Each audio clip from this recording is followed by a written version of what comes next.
gonna try this angle. You know, you see my co-pilot hanging out, checking shit out, barking at people watching by or walking by rather. Let's talk about going local for a minute. You know, I'm talking about going from over the road to local, right? And this is just my prerogative of it. You know, I have never driven local. Don't really have the inclination to. If you gave me the option of you can either drive locally or you can't drive a truck anymore, I might just go do something else. You know, I just I don't know. I don't think local is that bad per se. It's just, you know, just, you know, driving the same route every day, or just making these little bullshit deliveries, and you're always in a rush because it's like, you know, the sooner I get all this stuff done, the sooner I can get home at the end of the day. You know, that's one of the benefits of being over the road. Something I like about being over the road is, you know, I'm not in a hurry to wake up in the morning and get to work and rush through a bunch of bullshit traffic. Because when I wake up in the morning, I'm already at work. You know, so I'm not rushing. I don't feel rushed. You know. I'm from the city. You know, I live in Houston. You know, I don't have to get up 2 hours before I got to be at work. You know, because I got to sit in traffic for an hour, hour and a half. You know, sometimes 2 hours. You know, I worked construction for a number of years, and you know, there were some jobs that I worked on that were like two hours with traffic, 3 hours with traffic. You know, same thing at the end of the day. You know, as soon as you can't wait to get out of work, and as soon as you get out of work, you know, you're rushing home. You know, so you may, I'm sure. I mean, not everybody's gonna be like this, but this is the way I'm looking at this. You know, you put me in a local route, you put me in whatever the fuck I'm doing. You know, running back and forth across town. You know, and it's like, okay, you know, we got to get these loads taken care of, and then when you finish them, come back to the yard, and you can go home. You know, I'm gonna feel that pressure to haul ass. You know, because it's like I want to get this shit knocked out. You know, so I can get home. So I'm rushing while I'm working, and then once I drop the truck off and hop in my pickup truck to drive home and commute, then I'm rushing trying to get home again. You know, commuting again. You know, I don't know. It just doesn't seem appealing to me. Now, there did come a time not too long ago where I was done with this OTR shit. You know, I was just done with just being over the road, you know. I wanted to go the fuck home and just take whatever local job I could get with my experience and just do that and say fuck it. You know. For a short time I felt that way. I was like, I was talking to people about where I could crash until I got my own place and working shit out, just seeing what my options were. But the reason I felt that way is because I was training at the time.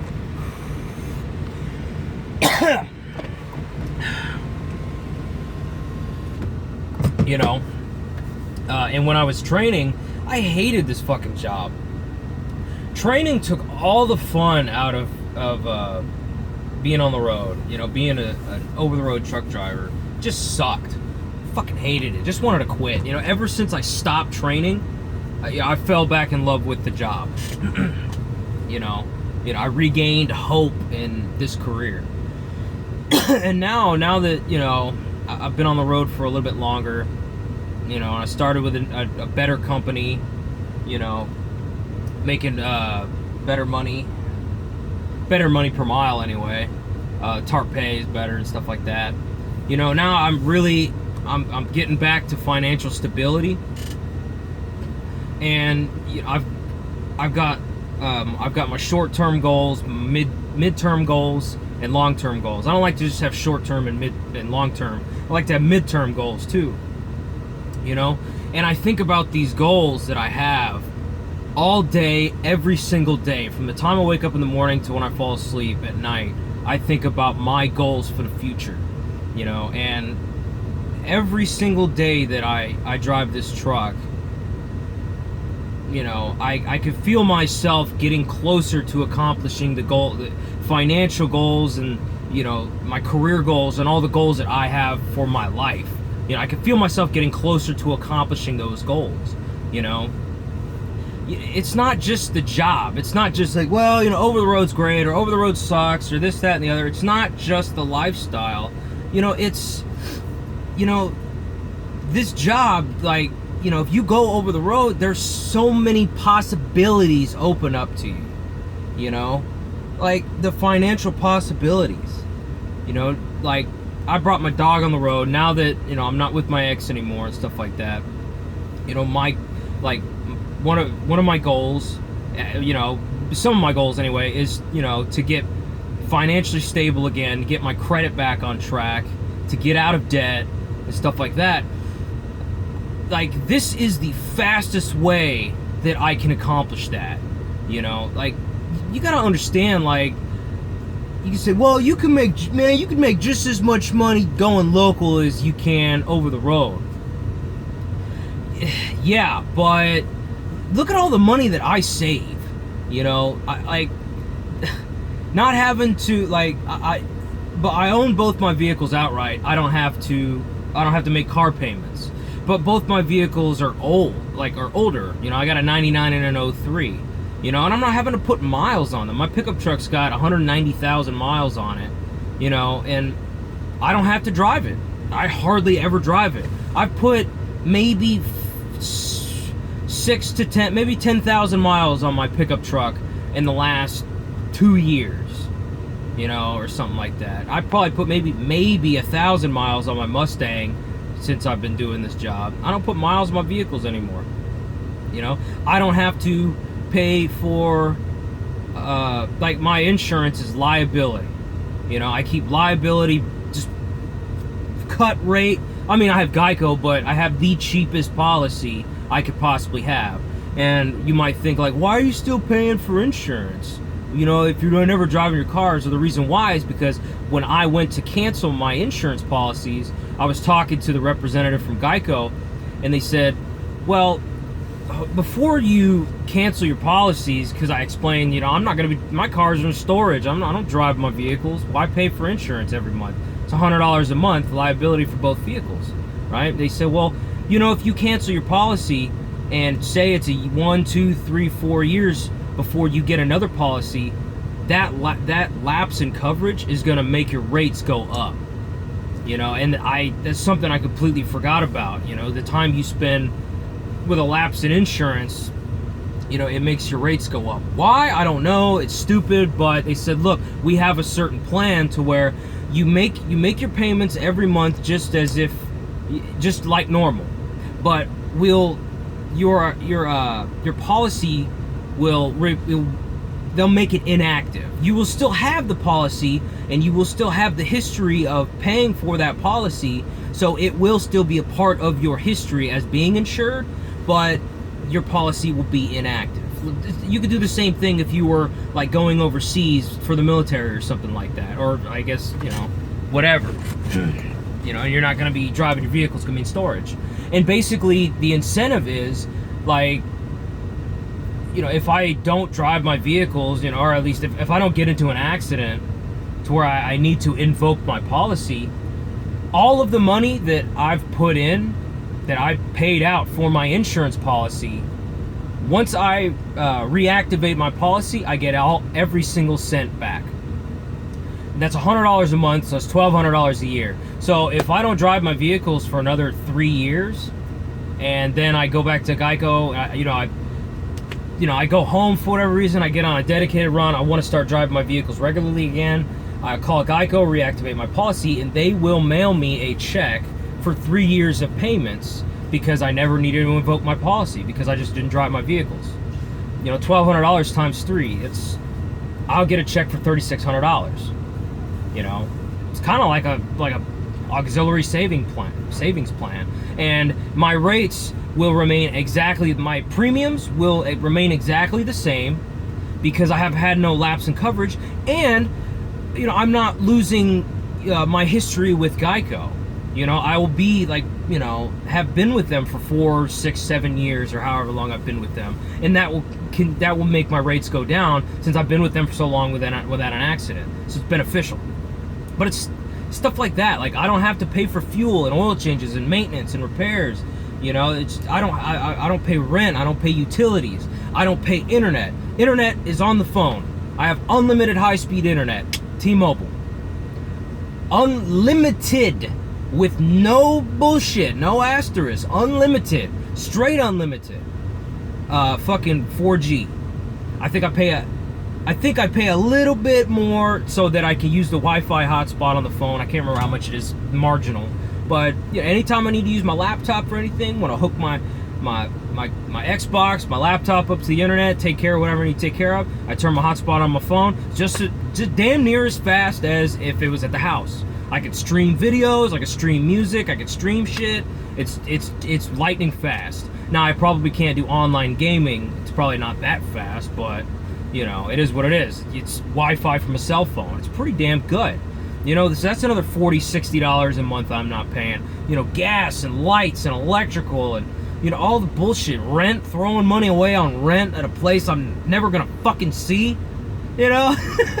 When I go home, I board the dog for a couple days, you know, because I stay at my mom's house in the guest room, you know, and you know, my sister's living with her. My niece lives there, and you know, they've got my sister's dog, my mom's dog, and she's not very friendly with other dogs. So I'll board her for the weekend or whatever, and I'll throw in.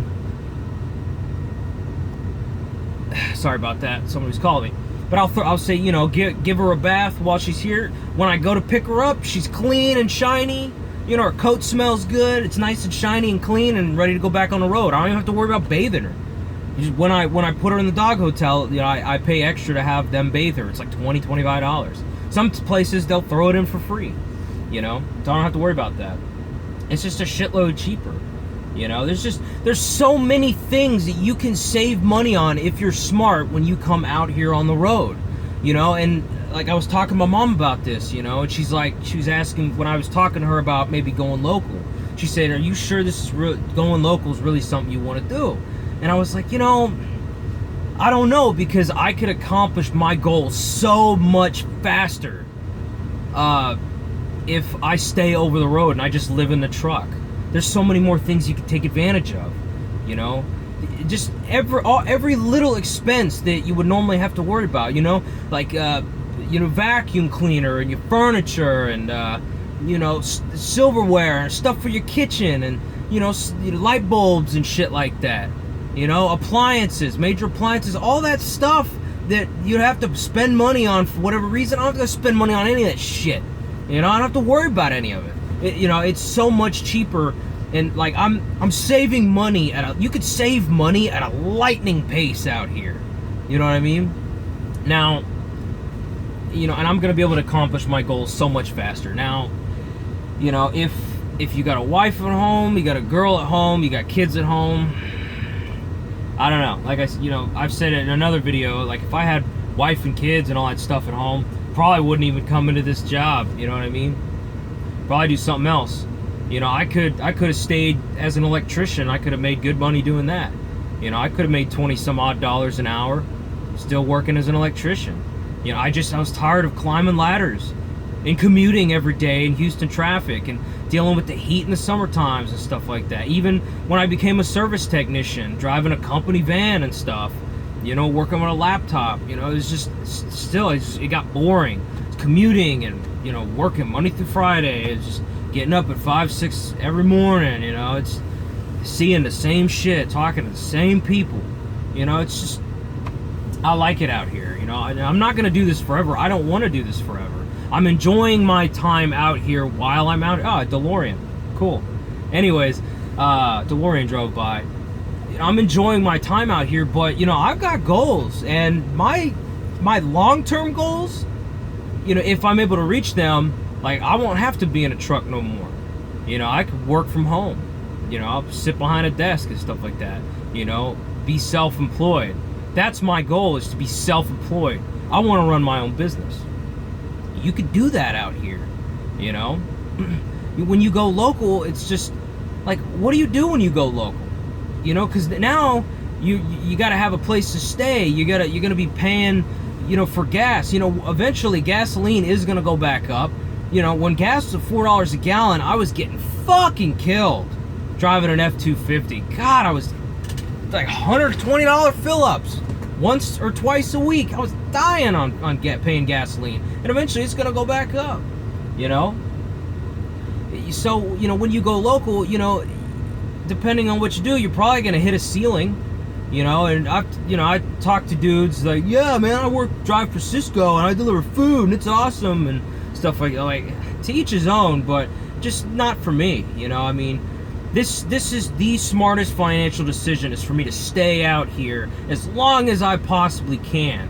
You know, get my personal savings up, you know, start my own business, get my business savings up, you know, formulate a really good business plan, you know, take care of my debts, get my credit score taken care of, you know, get my retirement account set up the way I want, get money, good money in my retirement account, you know, and then get all my investment. I'm working on getting my investments all set up with my IRA. Maybe I'll talk about retirement plans in another video. That's something you should be doing. If you're not, you should be doing. Everybody should be doing. Every single human being in the United States of America. Really, I mean, everybody in the world should be doing it. But, you know, everyone in America should have a retirement plan, retirement savings. You know, but to get all that stuff where I want, like, fuck how much you can make running local.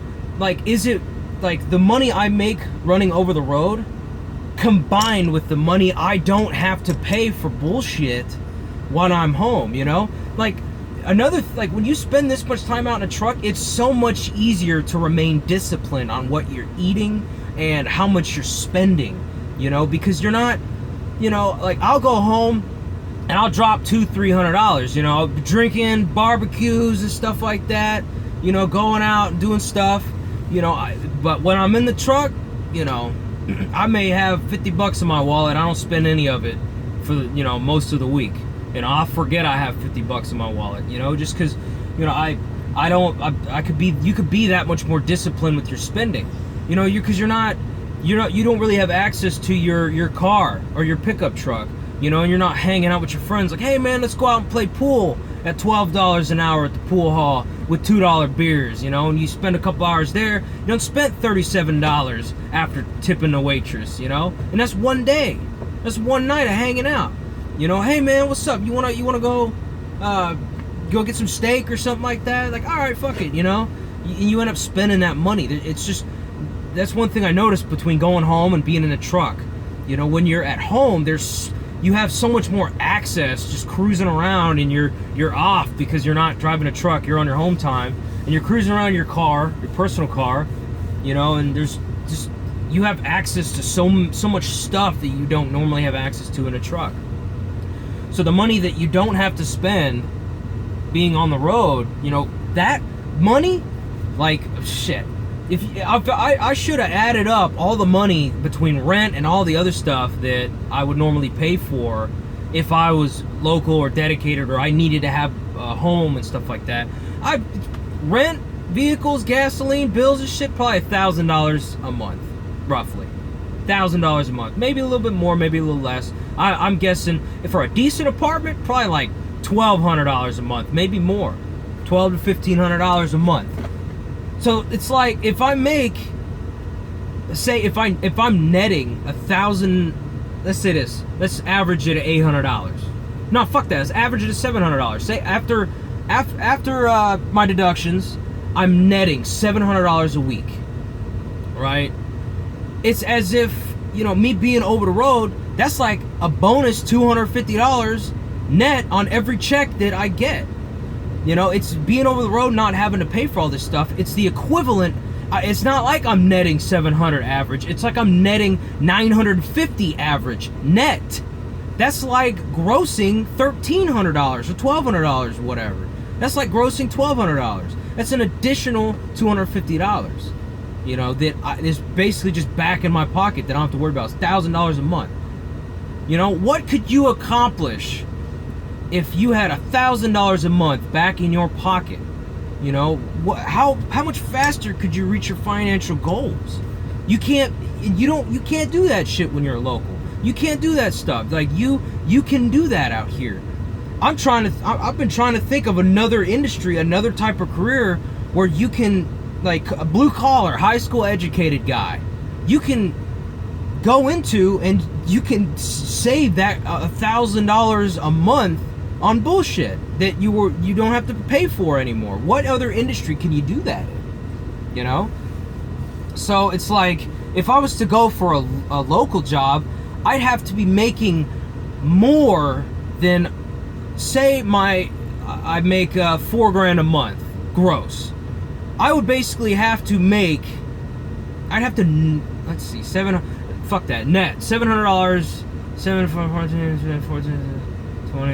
$2,800 a month. Net $2,800 a month is $700 a week. I would have to net more than $3,800 a month for it to be worth it for me to go local. Which would mean I would probably have to gross $3,300. No, did I fuck my numbers up? I fucked my numbers all up. I'm not very good at math. Whatever. You get the fucking point. You get the point. You know, you'd have to be getting that much more money for it to be worth it, in my opinion. Well, I get to be home all the time and shit like nah, fuck that. You know, if being home was a priority for me and I had wife and kids and obligations at home and I had to be on a local thing because you know, wife needs me home, girlfriend needs me home, kids and stuff like that, I'd get out of trucking. Because the kind of opportunities there are some opportunities, you know, but there's something to look into. But what, being a local owner operator, what, running cans in and out of the port all day, running 5 cans a day, driving around with all those fucking assholes down at the port. You seen the kind of chaos that's down there at the Port of Houston? You seen that?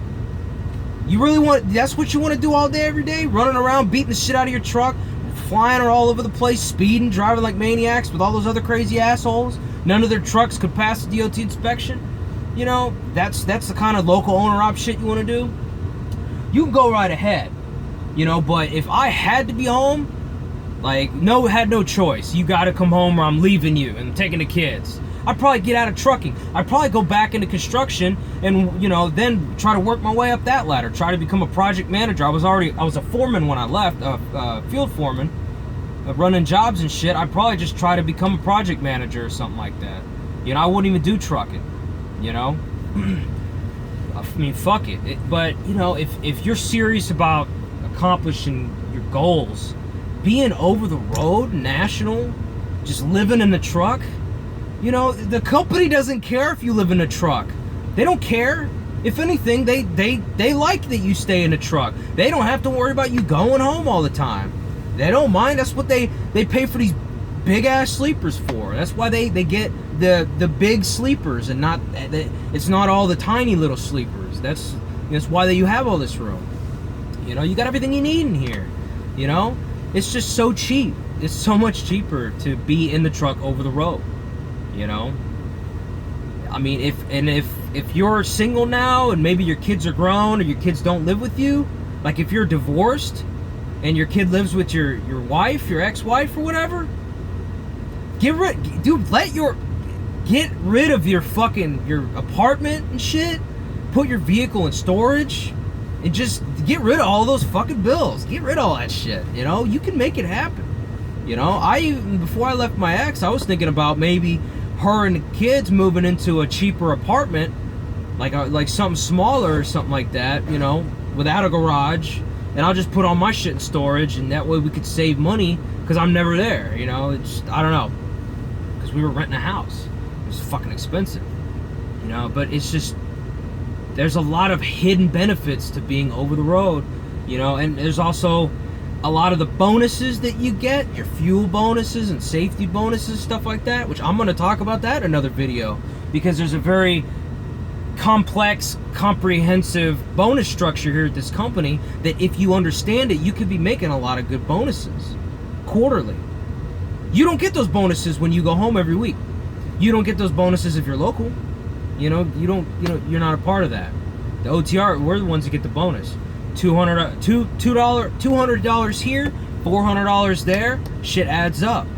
You know, you get a check for $300 or an extra $200 on your paycheck. You know, what is something that costs $200 that you've been needing to take care of? Like, you know what? Yeah, I could use that to maybe pay off this credit card or something like that. You know, or you know what? I owe this person $180. I can pay them back with this money. Extra money, man. You know, that's what those bonuses are. So, I don't know.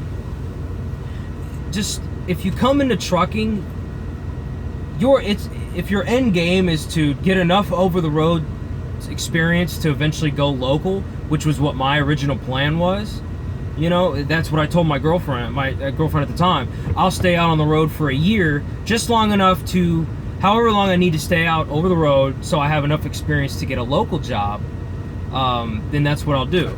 You know, and since then, everything's changed. Because, you know, I've realized there's so much more possibility. You know, like I'm looking into leasing a truck. You know, I talked on the phone a couple hours ago to the guy who runs the lease program here. I had a couple questions for him, and I talked about, you know, leasing a truck after the holidays. You know, that's what I'm heading for. It's part of one of my goals. It's one of my midterm goals, you know? So, and, you know, we're going to see how that works. I got goals, man. You know, and staying over the road, I can accomplish them in a record time, you know? By age 30, I could own my own truck. I mean, if all the stars are in alignment, by age 30, I could own my own truck and have my own authority, you know? Maybe by age 30, I could own my own truck. Maybe I could own and operate one truck and own another truck that I lease out. You know? Start a small fleet. Maybe own 2 trucks by the time I'm 30. You know? Have my own authority by age 30. It's fucking possible. Why isn't it? Why the fuck isn't it? You know? You know, it's possible, man. You know? But, I don't know. You know, I just wanted to talk about that for a little bit. You know, OTR versus going local. If going local is your gig, that's all fine and good. But, you know, before you quit over the road and you decide to go local and you know, you fuck up your job history like that because, you know, you go local for, like, I was talking to a buddy of mine earlier this week. That's what he did. He was running a dedicated run, but no, he was regional. He was Texas regional, and he went home for a while and became a mechanic. Decided to go back on the road, and you know now because he's got that gap in employment. You know, it's kind of set him back. You know, because a lot of companies, you know, you might have to go through a refresher course. You got to have a certain amount of experience with no gaps, or a certain amount of experience within a certain amount of time and shit like that. So you got to consider all this shit before you go local, a non-OTR job. You know what I mean? And say you want to go back over the road could cause problems for yourself. I don't know. Just some stuff to think about. All right. I'll talk to you guys soon.